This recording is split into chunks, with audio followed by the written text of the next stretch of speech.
મારા છોકરાનું નામ લખવાનું કઈ કારણ ખરું એમ? મને બદનામ કરવા સિવાય બીજું કઈ છે ને? આ એક કાવતરું છે. તો એ થોડી વાર એમ કહે છે કે હું ગઈ હતી, થોડીક વાર એમ કે મારા મમ્મી ગયા હતા, હવે કહે છે કે મારો ઘરવાળો ગયો હતો. આ બધું ફરતું બોલે છે. એટલે આવો ફોન ક્યારેય આવ્યો જ નથી અને કોઈ રૂબરૂ મળવા નથી આવ્યું. આ ખોટું ઉપજાવી કાઢેલું છે બધું.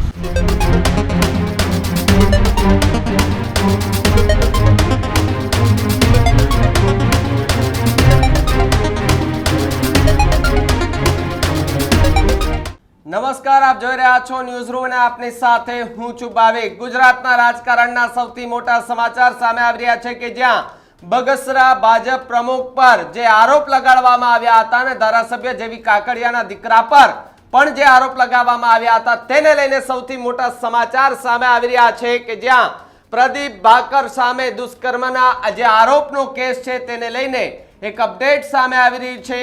કારણ કે બગસરા ભાજપ પ્રમુખને લઈ રાજકારણ ગરમાયું છે.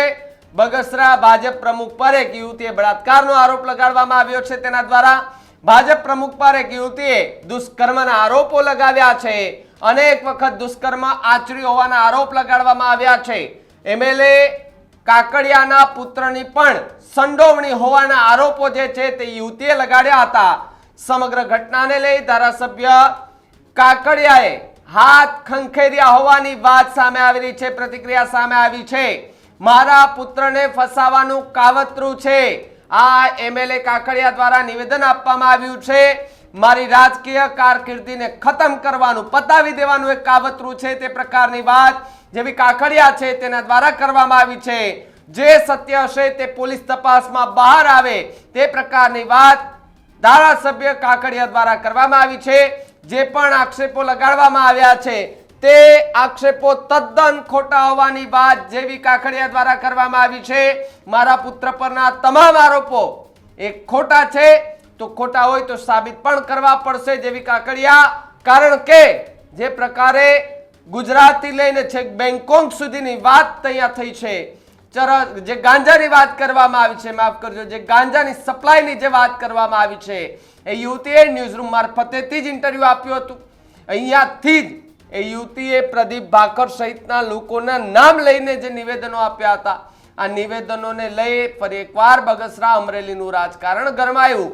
પરંતુ ત્યાંના ધારાસભ્ય એ જેવી કાકડિયાએ હાથ ખંખેરી લીધા છે ને કહ્યું છે કે અમારી કારકિર્દીને ખતમ કરી દેવાનું કાવતરું છે. હવે તમારી કારકિર્દીને કોણ ખતમ કરવા માંગે છે? જો નામ હોય તો તમે પણ આપજો. પરંતુ જે પ્રતિક્રિયા સામે આવી છે જેવી કાકડિયાની એ સાંભળવા જેવી છે. પહેલા એ પ્રતિક્રિયા સાંભળો કે જેની અંદર જેવી કાકડિયાને જ્યારે પૂછવામાં આવ્યું કે ભાઈ તમારા દીકરાનું નામ પણ આમાં સામે આવ્યું છે, જે યુવતી છે તેમણે તમારા દીકરાનું પણ નામ લીધું છે, ત્યારે એના દ્વારા એવું કહેવામાં આવ્યું કે મારા દીકરાને તો માવા પાકી સિગરેટનું પણ વ્યસન નથી. તો એ આ પ્રકારની ઘટનાઓમાં ક્યારેય સંડોવાયેલો ન હોઈ શકે. જો કે યુવતીએ ફરિયાદ પણ દાખલ કરી દીધી છે. હવે પોલીસ તપાસમાં આગળ ખબર પડશે. પરંતુ ધારાસભ્ય જેવી કાકડિયા કે જેમના પુત્રનું નામ સામે આવ્યું તો સ્વાભાવિક રીતે ધારાસભ્ય બોલવાના છે. શું કહ્યું એમએલએ કાકડિયાએ? આવો સાંભળીએ. આ સોશિયલ મીડિયામાં જે 2 દિવસથી ચાલે છે, બરોબર, મારો છોકરો આમાં ક્યાંય છે નહીં કોઈ જગ્યાએ. મારા છોકરાની હું વાત કરું છું, આનંદ કાકડિયાની. આ કોઈ જગ્યાએ કોઈ પણ જગ્યાએ ક્યાંય નથી. એનો ફોન આવ્યો પીડિતાનો નથી, કોઈ ફોનથી કોન્ટેક્ટ નથી, રૂબરૂમાં આવ્યા કોઈ દી ક્યાંય મળ્યા નથી. પણ આવી કોઈ પ્રકારની વાતચીત થઈ નથી.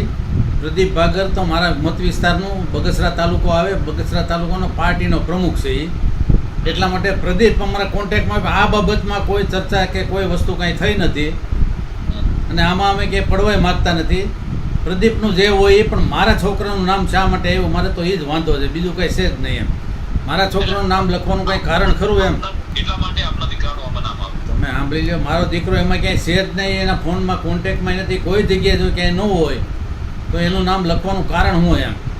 આ એક રાજકીય ચાલ છે. તમે સાંભળી લો, હું એક રાજકીય રીતે આગળ પડતો માણસ છું.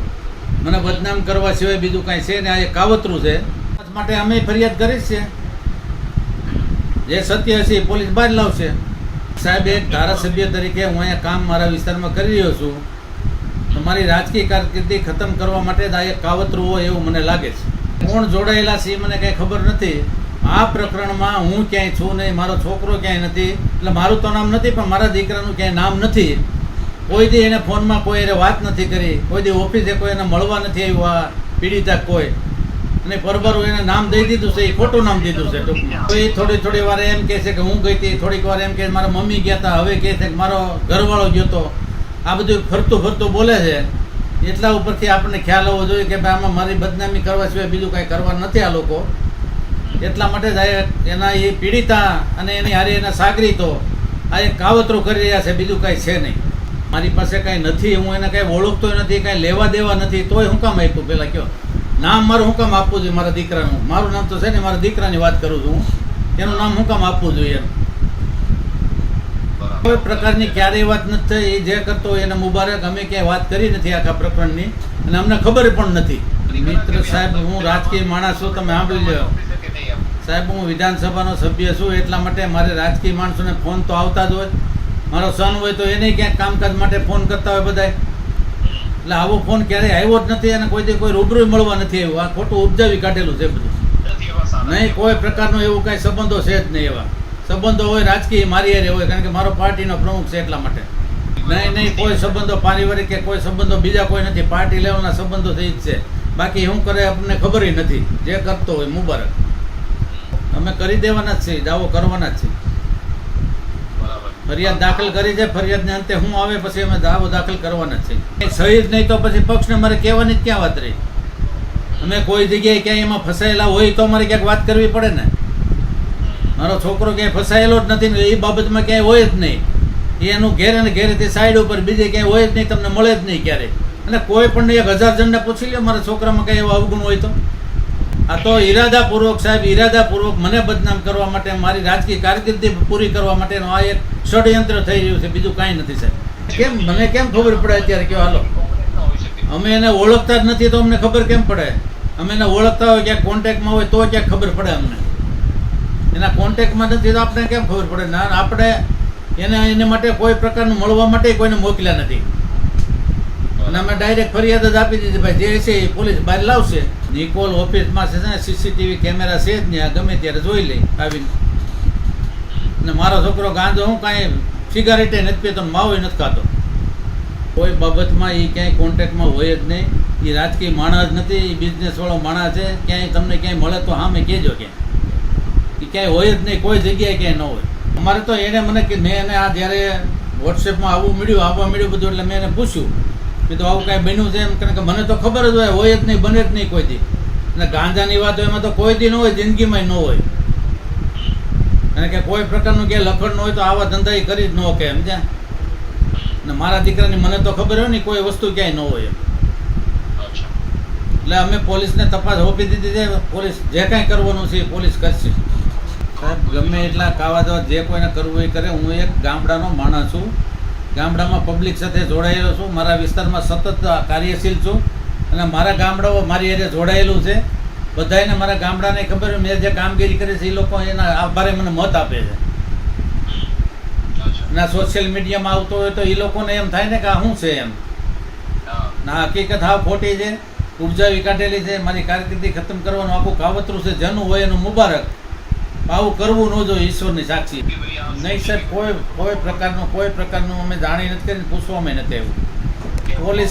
પોલીસ તપાસ કરીને જે રિપોર્ટ આવશે એની ઉપર અમે ફરિયાદ કરવાના છે. પોલીસ રિપોર્ટ આવશે તો અમે બદનક્ષીનો કેસ કરવાના. આવવાનું કારણ એક જ તમે સાંભળી લો કે હું રાજકીય રીતે મને બદનામ કરવા માટેનું આ એક કાવતરું છે. આ પીડિતાનું અને એના પરિવાર કે એના સાગરીતો જેનું હોય એનું.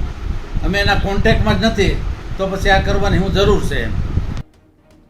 તો જે પ્રકારે જેવી કાકડિયાનું કહેવું છે કે મારી અને મારા દીકરાની કારકિર્દી ખતમ કરવાની વાત થઈ રહી છે. પ્રદીપ ભાખરનું મને ખબર નથી, પરંતુ મારા દીકરાને ફસાવવામાં આવી રહ્યો છે. એટલે સ્વાભાવિકપણે કે પ્રદીપ ભાખરના નામે જેવી કાકડિયા હાથ ખંખેરી નાખ્યા છે કે ભાઈ પ્રદીપ ભાખરનું જે થવાનું એ થાય, પણ મારા દીકરાને ખરોચ પણ ન આવી જોઈએ, મારા દીકરાનો કોઈ વાળ પણ વાંકો ન કરી શકે. પરંતુ જેવી કાકડિયા જો કદાચ આ આખી ઘટનામાં તમારો દીકરો સામેલ હશે તો તેમની ઉપર કાર્યવાહી થશે. કાનૂનથી મોટા તમે પણ નથી અને કોઈ નથી. પરંતુ અત્યારે જે આરોપો લગાડવામાં આવી રહ્યા છે, જે તપાસ થઈ રહી છે, અને તમે એવું કહી રહ્યા છો કે મારી કારકિર્દીને ખતમ કરવાનું એક આખું ષડયંત્ર, એક કાવતરું રચવામાં આવ્યું છે. તો આ કાવતરાના ભાગીદાર કોણ છે? જો એ પણ ખબર હોય તો એના પણ નામ તમે આપી દેજો. કારણ કે હાલ આ પ્રકારની અનેક એવી ઘટનાઓ બને છે ત્યારે અંદરો અંદરના જે વાદ વિવાદ વિખવાદ આ બધા જ સામે આવતા હોય છે. અને જેવી કાકડિયાનું એક નિવેદન કે ભાઈ પ્રદીપ ભાખરની તો ખબર નહીં, પરંતુ મારા દીકરાને કોઈ આમાં કોઈ જાતની સંડોવણી નથી. એટલે સ્વાભાવિકપણે કે પ્રદીપ ભાખરના નામે જેવી કાકડિયા હાથ ખંખેરી નાખ્યા છે અને કહી દીધું છે. એક વાતથી આ સાબિત થાય છે કે પ્રદીપ ભાખરનું જે થવાનું એ થાય, પણ મારા દીકરાને કંઈ ન થવું જોઈએ. એ ભલે ને ભાજપ પ્રમુખ હોય, હું તો ધારાસભ્ય છું, મારા દીકરાને કંઈ થશે તો મારી કારકિર્દી ખતમ થઈ જશે.